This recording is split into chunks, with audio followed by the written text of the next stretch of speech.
बिस्मिल्लाहिर्रहमानिर्रहीम। अस्सलाम वालेकुम हाज़रीन, हम फ़ारसी सीखने के प्रोग्राम में हाज़िर हैं। अभी हमने हमारी जो पिछली वीडियो थी वो ज़माइर के मुतल्लिक़ थी। तो ज़माइर के बारे में यानी ज़मीर यानी प्रोनाउन के मुतल्लिक़ हमने उसे पढ़ा था और उसमें हमने ज़मीर इशारा, ज़मीर शख़्सी और फिर ज़मीर शख़्सी की अक़साम के मुतल्लिक़ हमने देखा था कि उसकी जो फिर हालतें हैं, ज़माइर शख़्सी मुनफ़सिल, ज़माइर शख़्सी मुत्तसिल की आगे हालतें यानी फ़ाइली हालत, मफ़ूली हालत और इज़ाफ़ी हालत। उम्मीद है आपने उसे पढ़ा होगा और आपने इस्तिफ़ादा किया होगा।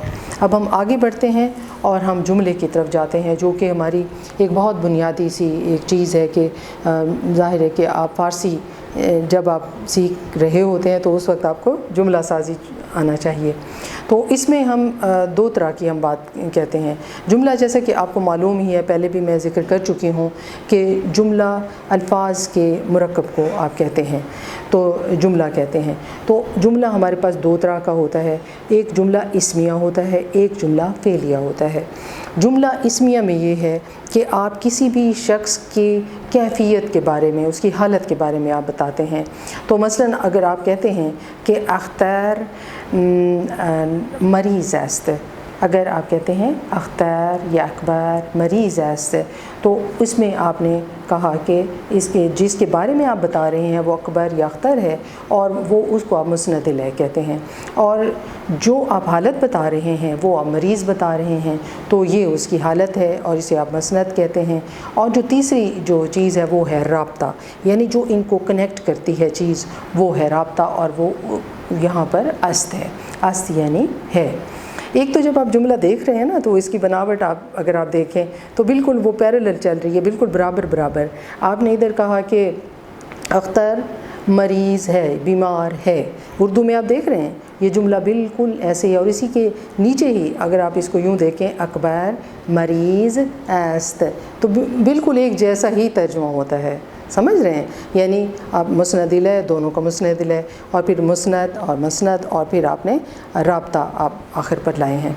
ये जो राब्ता है इसमें ये होता है कि आपके पास 4-5 चीज़ें हैं। मसलन आप अस्तन, बूदन, गश्तन, गर्दीदन, शुदन ये आप इस्तेमाल करते हैं। इसमें जो गर्दीदन और गश्तन है ये अदबी तौर पर इस्तेमाल होता है, लेकिन ये बाकी जो हैं, बहरहाल आप ये कहें कि जब जुमला इस्मिया हो तो इसमें जो राब्ते के तौर पर आप इस्तेमाल करते हैं तो वो आप ये वाले मसादिर इस्तेमाल करते हैं। इसके बाद आप जुमला फ़ेलिया की बात करें तो जुमला फ़ेलिया इसमें आपके जो किरदार होते हैं जो वो होते हैं, उसमें आप सब्जेक्ट यानी फ़ाइल, ऑब्जेक्ट यानी मफ़ूल और वर्ब यानी फ़ेल, ये तीनों को आप लाते हैं।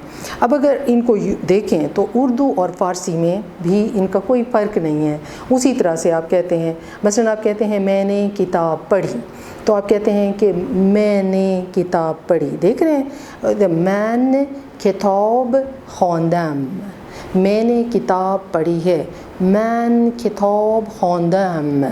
देख रहे हैं ना, मैंने किताब पढ़ी थी, मैंने किताब ख़वांदे बूदम। तो इस तरह से अगर आप देखें तो आपका फ़ाइल बिल्कुल उर्दू और फ़ारसी का जो फ़ाइल है वो बराबर आ रहा है, मफ़ूल बराबर आ रहा है और फ़ेल आ रहा है। यानी शुरू में फ़ाइल, दरमियान में मफ़ूल और आखिर पर फ़ेल आ रहा है। तो अगर हम इसको देखें, फ़ेल को अगर हम देखें तो इसको हम आगे बढ़ाते हैं तो उसमें ये है कि फ़ेल के लिहाज से यानी काम करना या होना, इस हैसियत से अगर हम देखें तो ये हमारे पास 3 हालतें हैं। एक को आप माजी कहते हैं, एक को आप हाल कहते हैं, एक को आप मुस्तक़बिल कहते हैं। अगर हम फिर माजी को देखते हैं तो माजी की फिर 5 अक़साम बनती हैं। तो उसमें आप कहते हैं माजी मुतलक़, माजी करीब, माजी बईद, माजी शकिया, माजी इस्तमरारी, माजी शर्ती या तमन्नाई। इसको आप इकट्ठे ही समझ सकते हैं। तो अगर हम इस वक्त बात करें माजी की तो इसका जो बनाने का जो तरीका होगा वो आप ज़हन नशीन कीजिए। उसमें यह है कि आप ماضی مطلق اگر ہم کرتے ہیں تو اس میں ماضی مطلق کرتے ہوئے ہمیں مصدر کا ہمیں نون ہٹانا پڑے گا، تو جو بچے گا وہ ماضی مطلق کا صیغہ واحد غائب بن جائے گا، ٹھیک ہے۔ مثال کے طور پر اگر آپ کہتے ہیں خواندن یعنی پڑھنا، تو آپ نے نون ہٹایا تو خواند، تو یہ بچا، تو یہ ماضی مطلق کا صیغہ واحد غائب بن جاتا ہے۔